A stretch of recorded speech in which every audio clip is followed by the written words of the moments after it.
वहाँ के कुछ लोग आते हैं जो ना उनका एडमिशन होता है। मैं शिक्षकों पर भड़क उठता हूँ क्योंकि पत्रकार, हिंदुस्तान अमर उजाला सभी मौजूद होते हैं वहाँ पर। तो कुछ ऐसा कभी कोई झगड़ा हुआ था क्या कभी? कम से कम 350-400 बच्चों को एक्टिव किया स्टोरी के माध्यम से, सोशल मीडिया के माध्यम से। इतनी कम उम्र में काफ़ी नाम बना लिया है आसपास के क्षेत्र में। तो मैं इसको अपने इंटरनेशनल लेवल पर ले जाने का प्रयास करूँगा। जो एग्जामिनेशन फॉर्म सबमिट कराने के लिए कोई पैसे की डिमांड रखी है आपके आगे? आप आने वाले सालों में अपने आप को कहाँ पर देखना चाहते हैं? लड़कियों के मामले में अगर मैं सवाल आपको करूँ तो बहुत सारे प्रपोजल्स भी आते हों आपके लिए। सोच लीजिए कि अभी आप ऑन कैमरा ये चीज़ें बोल रहे हैं, कोई जैसे कि बीजेपी भी है, कि आपको धमकी भी तो मिलती होगी ना कि कॉलेज में भी झड़प हुई हो, ऐसा कभी रहा है क्या? मैं छात्रों की लड़ाई को नियंत्रण रूप से लड़ता रहूँगा। फिर इसके पीछे आप चाहे पुलिस लगा दीजिए, कुछ भी करिए, मैं सारी आपकी चुनौतियाँ स्वीकार करूँगा। नमस्कार, मैं हूँ राजा और आप देख रहे हैं आपका अपना चैनल राजा का शो। सबसे पहले मैं माफ़ी चाहूँगा क्योंकि मैंने टीजर में बोला था कि बहुत जल्द ही एक बेहतरीन गेस्ट को इनवाइट करूँगा, बट ये चीज़ें मेरे लिए बहुत नई हैं जिसके चलते थोड़ा टाइम लग रहा है। But don't worry, I will try my best. आपके इंतज़ार को विराम देते हुए हमारे पहले पॉडकास्ट के पहले गेस्ट होने वाले हैं मिस्टर रवि शर्मा, जिनको बरेली कॉलेज बरेली में छात्र नेता के तौर पर जाना जाता है, या यूं कह लीजिए रवि पंडित के तौर पर जाना जाता है। इनसे हमने बहुत सारी बातें की, बहुत अच्छा लगा इनसे मिलकर और इनकी छात्र नेता की जर्नी को पूरा कवर करने का प्रयास किया। सीरियसली, अगर आप इस एपिसोड को पूरा देखेंगे तो आप इस एपिसोड को बहुत एंजॉय करने वाले हैं। So I hope you will enjoy this podcast so much. Watch this episode till the end. तो फाइनली हमारे बीच आ चुके हैं मिस्टर रवि पंडित, जो बरेली के छात्र नेता माने जाते हैं, जिन्होंने ना जाने कितने ऐसे स्टूडेंट्स का, मैं कहूँगा कि जाने कितने बच्चों का एडमिशन नहीं हो रहा था, किसी का एग्ज़ामिनेशन फॉर्म की प्रॉब्लम थी और भी बहुत समस्याओं से जूझना पड़ा था स्टूडेंट को। तो उनकी हेल्प करने के लिए हमेशा खड़े रहे थे मिस्टर रवि पंडित। तो आज वो हमारे बीच में फाइनली मौजूद हैं और जैसे कि मैंने आपको वादा भी किया था कि मैं एक बेहतरीन गेस्ट को इनवाइट करूंगा, तो मैं जानना चाहता हूं कि रवि जी, आपकी ये छात्र नेता की जर्नी कैसे स्टार्ट हुई? राजा जी, सर्वप्रथम तो मैं आपका बहुत बहुत धन्यवाद करता हूं कि जो आपने मुझे अपने शो में निमंत्रण दिया और मैं आपके बीच आया और मुझे आपके समक्ष अपने क्वेश्चनों का जवाब देने का मौका मिला। और मैं आपके दर्शकों को भी बहुत बहुत धन्यवाद करना चाह रहा हूँ जो आप लगातार आपके चैनल को देखते रहते हैं जी। तो आपने बहुत अच्छा क्वेश्चन किया है राजा जी, जिसका जवाब भी मैं एक अच्छे तरीके से देने का औचित्य समझूंगा। जो आपने कहा कि छात्र नेता कैसे बने, बेहद खुशी हुई मुझे आपसे जानकर ये कि आपने ये मुझसे ये ऐसा सवाल किया। तो राजा जी, सफ़र ये होता है कि मेरी एक नॉर्मल तरीके से स्टडी चल रही होती है, जो कि मेरी प्रारंभिक शिक्षा एक गांव से प्रारंभ होती है। तो जब मैं बरेली कॉलेज, तो हालांकि मुझे पता भी नहीं था पहले बरेली कॉलेज ये कहाँ पे स्थित है, लेकिन मेरा सपना शुरुआत से ही रहा कि मैं अपना ग्रेजुएशन और पोस्ट ग्रेजुएशन बरेली कॉलेज से करूँ। तो क्या होता है कि जब मैं एक शुरुआत में एक ऑटो पर बैठता हूँ और बैठने के बाद मैं सैटेलाइट तक पहुँचता हूँ। पहुंचने के बाद मैं उससे पूछता हूं कि मुझे बरेली कॉलेज जाना है।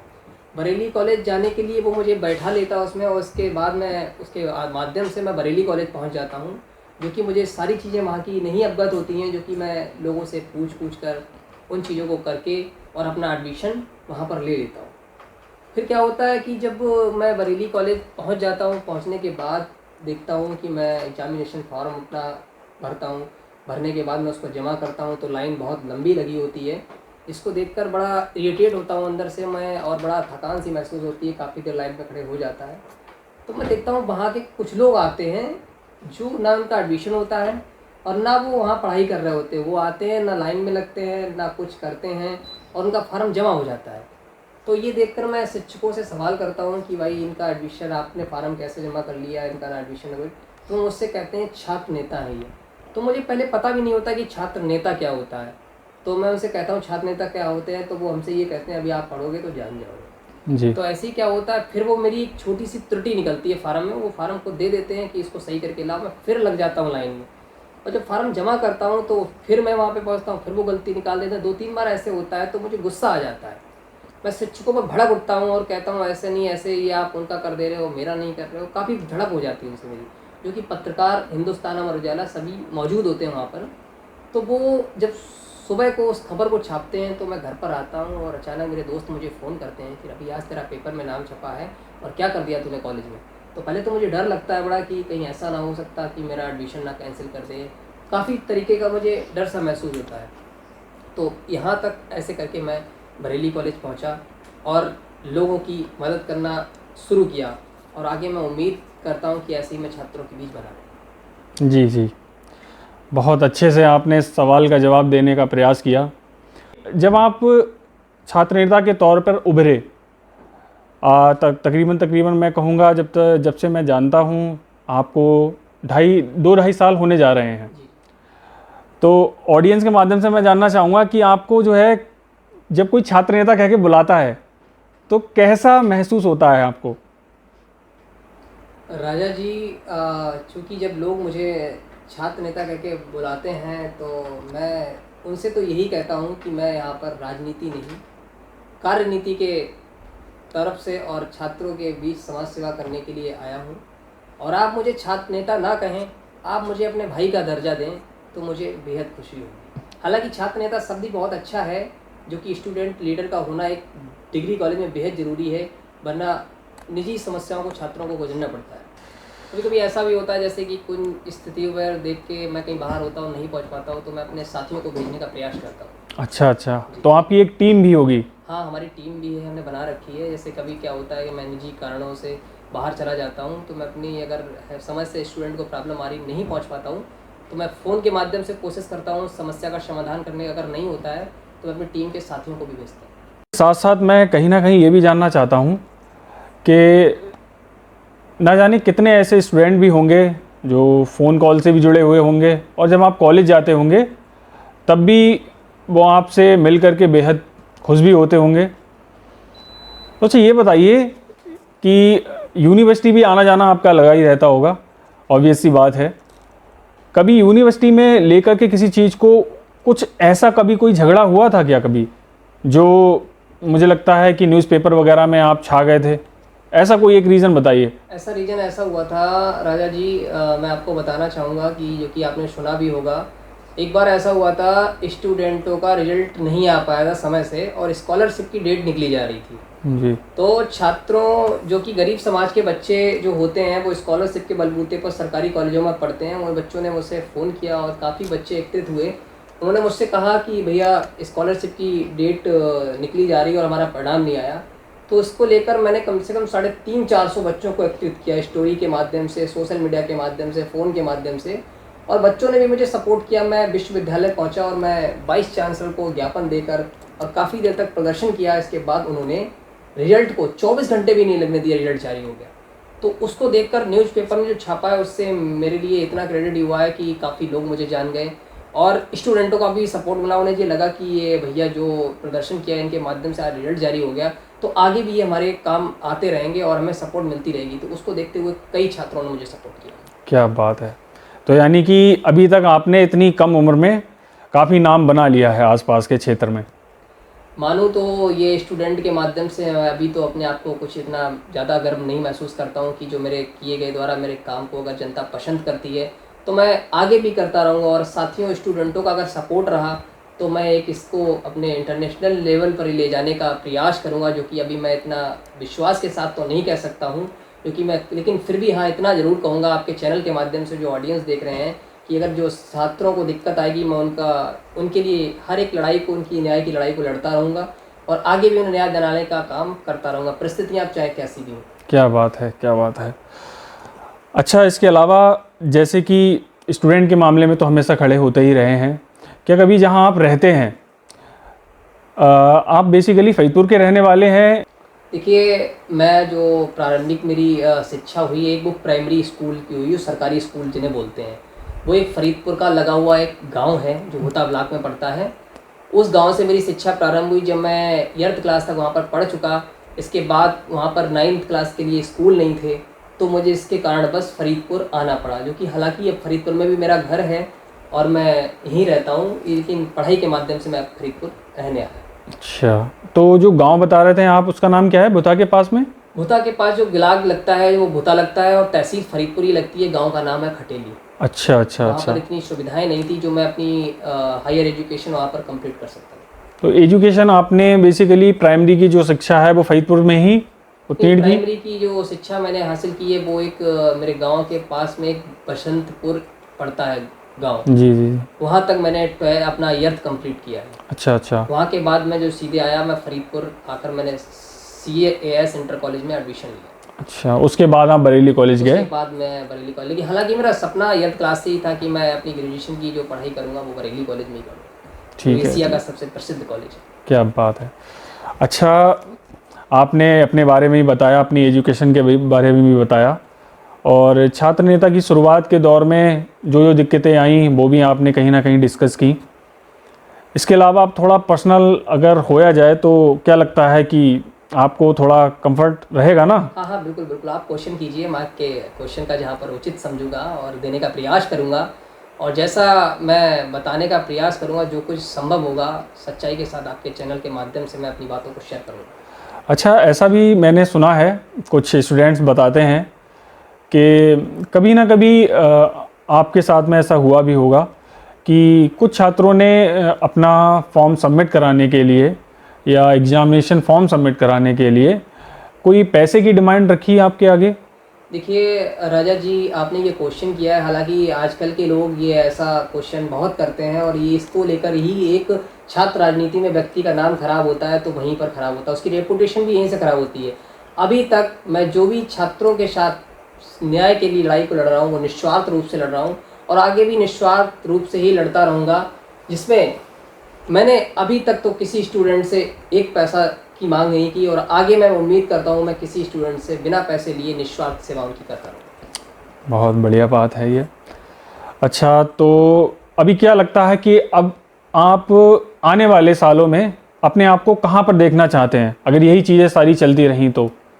यही चीज़ें अगर चलती रहीं और छात्रों का सपोर्ट रहा तो मैं प्रयास रहेगा, अभी उत्तर प्रदेश में छात्र संघ चुनाव तो बहाल नहीं है, अगर हुए तो सर्वप्रथम मैं पहला चुनाव छात्र संघ अध्यक्ष का लड़ूंगा। मतलब आप चाहते हैं कि पॉलिटिक्स में आया जाए? हाँ, पॉलिटिक्स, क्योंकि मेरा मानना है कि जो मैं चीज़ों को देखता हूँ और समझता हूँ, और जिस लक्ष्य को लेकर मैं छात्रों के बीच रहता हूँ, उसको देखते देखते मुझे कहीं ना कहीं लगता है कि मुझे ये सब करना चाहिए। ठीक है, क्या बात है। चलिए, हमारी बेस्ट विशेस आपके साथ हैं कि आप ऐसे ही आगे तरक्की के पथ पर अग्रसर होते रहें।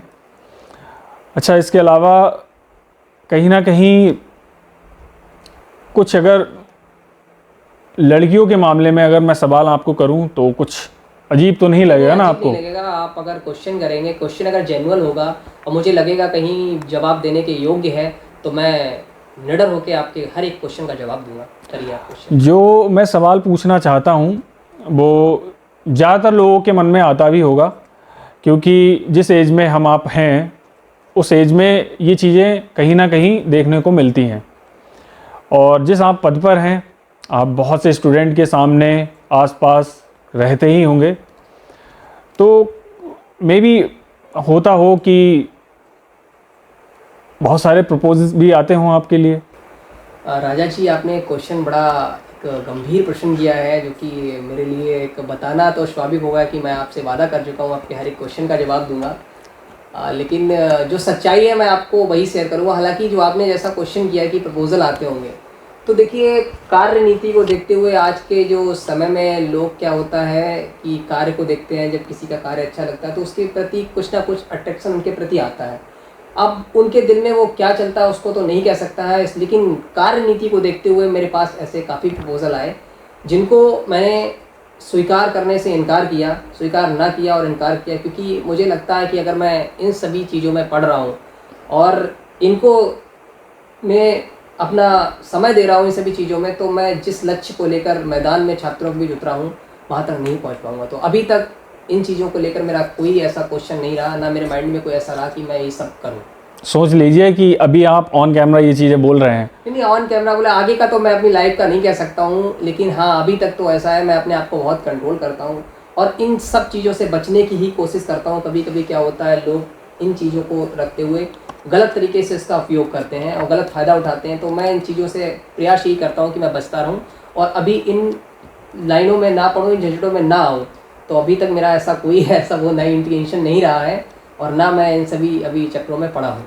तो मैं कहता हूँ कि जो लोग आरोप लगाते हैं कि आप किसी की सहायता अगर करते हैं तो उसका मिसयूज़ करते हैं, ये शायद कहीं ना कहीं गलत हो सकता है। नहीं, देखिए ये राजा जी, मैं जब भी क्वेश्चन को करता हूँ, जो भी कार्यों को करता हूँ, वो बड़ा सोच समझ कर करता हूँ, क्योंकि मैं जानता हूँ जिस तरह से मेरा नाम और हाईलाइट होता जा रहा है, तो मुसीबतें भी मेरे प्रकार उससे पीछे लगी हुई हैं। विपक्ष जो के लोग हैं, जो मेरे विरोधी हैं, वो मेरे पीछे कहीं ना कहीं साजिशें रचते रहते हैं, मुझे फंसाने का प्रयास करते रहते हैं, जिनको मैं बचने का प्रयास करता रहता हूँ।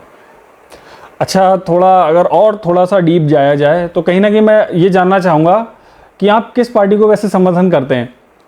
देखिए, आपने अगर ये क्वेश्चन किया है तो मैं जुड़ा तो हूँ समाजवादी पार्टी से, लेकिन सबसे ज़्यादा अगर मैं सपोर्ट उस व्यक्ति को करना चाहूँगा, समाजवादी पार्टी में जुड़ने का मेरा एक उद्देश्य था, जो कि मैं उत्तर प्रदेश के पूर्व मुख्यमंत्री श्री अखिलेश यादव जी के कार्यनीति को देखते हुए उनकी पार्टी को ज्वाइन किया है, ना कि उनके नेताओं को देखते हुए। उनकी विचारधारा को मुझे बहुत अच्छा लगा, क्योंकि जो उन्होंने अपने युवा उसमें जो काम किए, उनसे मैं काफ़ी प्रभावित हूँ। ओके, चलिए, तो मतलब देखा जाए ओवरऑल तो आप माननीय अखिलेश यादव जी को सपोर्ट करते हैं जी। अच्छी बात है। अच्छा, इन चीज़ों को आप ऐसे भी देखते होंगे कि पॉलिटिक्स के मामले में कि जैसे कि आपने बताया कि आपके जो रोल मॉडल हैं एज अ लीडर पॉलिटिक्स में अखिलेश यादव जी को किन कामों को देखते हुए आपने उनको ही, जैसे कि बीजेपी भी है, लेकिन बीजेपी के लीडर को आप क्यों नहीं सपोर्ट करना चाहते हैं? देखिए, मेरा मानना है कि जब मैं एज अ युवा अभी भी हूँ, लेकिन मैं जब ग्रेजुएशन की पढ़ाई को स्टार्ट किया, तो माननीय राष्ट्रीय अध्यक्ष समाजवादी पार्टी के उत्तर प्रदेश के पूर्व मुख्यमंत्री अखिलेश यादव जी ने जो वादे किए थे विद्यार्थियों से, वो सारे वादे को उन्होंने निभाया और शिक्षा के दृष्टिगत देखते हुए उन्होंने काफ़ी युवाओं के लिए शिक्षा के ऊपर जो काम किए, जिनसे मैं प्रभावित हूँ। अच्छा, आपको क्या लगता है कि पॉलिटिक्स में करियर बनाना आज के युवा को सही रहेगा, ये डिसीजन लेना, या नहीं? करियर बनाना सही रहेगा या नहीं रहेगा, वो व्यक्ति पर डिपेंड करता है, क्योंकि देखो हर व्यक्ति का एक अपना अपना लक्ष्य होता है। सही बात। यदि अगर वो उसमें इंटरेस्टेड है, उनके कार्यों में को कर रहा है, तो उसको ज्वाइन करना चाहिए। अगर वो नहीं कर रहा है तो नहीं करना चाहिए। सही कहा। यानी कि ये चीज़ें शुरुआती दौर से ही दिख जाती हैं कि आप क्या चाहते हैं अपने जीवन में। अगर कोशिश भी यही करनी चाहिए कि आप अपने लक्ष्य को किस तरीके से देखते हैं, किस तरीके से हासिल करने का प्रयास करते हैं। तो आपका यही प्रयास है कि आप पॉलिटिक्स में जाना चाहते हैं, तो आपने दिशा और मैं कहूँगा कि जो पथ चुना है वो भी बहुत बहुत अच्छा है। और इसके अलावा आप स्टूडेंट को क्या मैसेज देना चाहेंगे? मेरा सर्वप्रथम तो छात्रों से यही कहना है कि देखिए, मेरी जो लाइफ में घटित हुआ है, कुछ चीज़ें अच्छी हुई हैं तो कुछ बुरी भी हुई हैं, और मैं नहीं चाहता हूँ कि अगर किसी स्टूडेंट की लाइफ में भी वो घटित हों। तो मैं कहना चाहूँगा कि लाइफ में, स्टूडेंट लाइफ में जब आगे बढ़ो तो धैर्य बहुत ज़रूरी है, क्योंकि हमें किसी भी कार्य को करने से पहले संयम, खुद में संयम होना चाहिए। यदि व्यक्ति के अंदर अगर धैर्य नहीं है, तो वो, मुझे नहीं लगता है कि वो लंबे समय तक किसी कार्य को कर सकेगा, क्योंकि लाइफ में कठिनाइयाँ आती हैं। लेकिन फिर भी मैं ये कहना चाहूँगा कि व्यक्ति को धैर्य रखना चाहिए और जो कार्य उसको अच्छे लगते हैं उनको निरंतर रूप से करना चाहिए। क्या बात है। तो धैर्य का तो होना हर किसी की लाइफ में बहुत ज़रूरी है, चाहे आप कोई भी काम कर रहे हों, पढ़ाई कर रहे हों। मैंने देखा है कि काफ़ी लंबे समय तक संघर्ष जारी रहता है, और हमारे पास की ही बात है कि स्टूडेंट काफ़ी लंबे समय से प्रयास कर रहा है और फाइनली जा कर के अब उसने एक अच्छे मुकाम को हासिल किया है। ये बात तो है कि धैर्य तो रखना पड़ता है। तो अच्छा, ऐसा भी तो होता होगा ना कि आप कॉलेज जाते हों और कहीं ना कहीं कि आपको धमकी भी तो मिलती होगी ना? हाँ, फ़ोन पे भी, और कभी ऐसा भी हुआ हो कि कॉलेज में भी झड़प हुई हो, ऐसा कभी रहा है क्या? हाँ, बिल्कुल ऐसा रहा है कि जब देखो मेरे विरोधी लोग सक्रिय होते हैं, उन्हें लगता है कि कहीं न कहीं मैं उससे आगे जा रहा हूँ, तो वो मेरे प्रति गलत मेरे कामों को प्रचार गलत तरीके से प्रचार करना और मेरे लिए धमकियाँ देते रहते हैं। लेकिन मुझे जिससे डर नहीं लगता है, क्योंकि एक मुन्ना भैया का एक डायलॉग है जो मेरे ऊपर बड़ा सूट करता है कि शुरू तो मजबूरी में किया था, लेकिन अब मज़ा आ रहा है। शुरू मजबूरी में किया था, लेकिन अब मज़ा आ रहा है। तो उसी को देखते हुए मैं धमकियाँ देता हूँ। कुछ चीज़ें ऐसी नेगेटिव आती हैं जिनको इग्नोर करके मैं अपने काम को करता रहता हूँ निरंतर रूप से, लेकिन कभी अपने काम को रोकना नहीं चाहा। धमकियाँ बहुत मिली और मिलती रहती हैं, और आगे क्या होता क्या नहीं होगा ये तो मेरे उस पे कार्यों पर डिपेंड करता है, लेकिन अभी तक धमकियाँ हाँ मिलती रहती हैं जिनको मैं इग्नोर कर देता हूँ। ये बताइए कि टीचरों के बारे में आपका कहना क्या है, क्योंकि मैंने सुना है कि आपकी मम्मी जी भी टीचर ही हैं, तो टीचर के प्रति ऐसा स्वभाव आपका देखते हुए कुछ अजीब सा लगता है, उसके बारे में क्या कहना चाहेंगे? देखिए राजा जी, आपने जो क्वेश्चन किया है और बताना भी ज़रूरी है। हालांकि शिक्षकों का मेरे संस्कारों में जो बताया गया उनका सम्मान करना चाहिए, मैं सम्मान करता हूँ। लेकिन मैं कहीं ना कहीं देखता हूँ और मैं इस चीज़ को बड़ा गहराई से सोचता हूँ कि जब एक शिक्षक विद्यार्थियों के भविष्य के साथ खिलवाड़ कर रहे हैं, तो अगर हम उनसे अपनी टोन को थोड़ा बदल कर बात कर रहे हैं तो इसमें कोई गलत नहीं है। हालांकि गुरु का सम्मान करना चाहिए। जब गुरु ही भविष्य के साथ खिलवाड़ करने लगें, तो कहीं ना कहीं उनसे अगर इस तरीके से अगर मैं बात कर रहा हूँ, तो मैं ऐसा लगता है मुझे कि मैं गलत नहीं कर रहा हूँ, छात्रों के हित में ही कर रहा हूँ।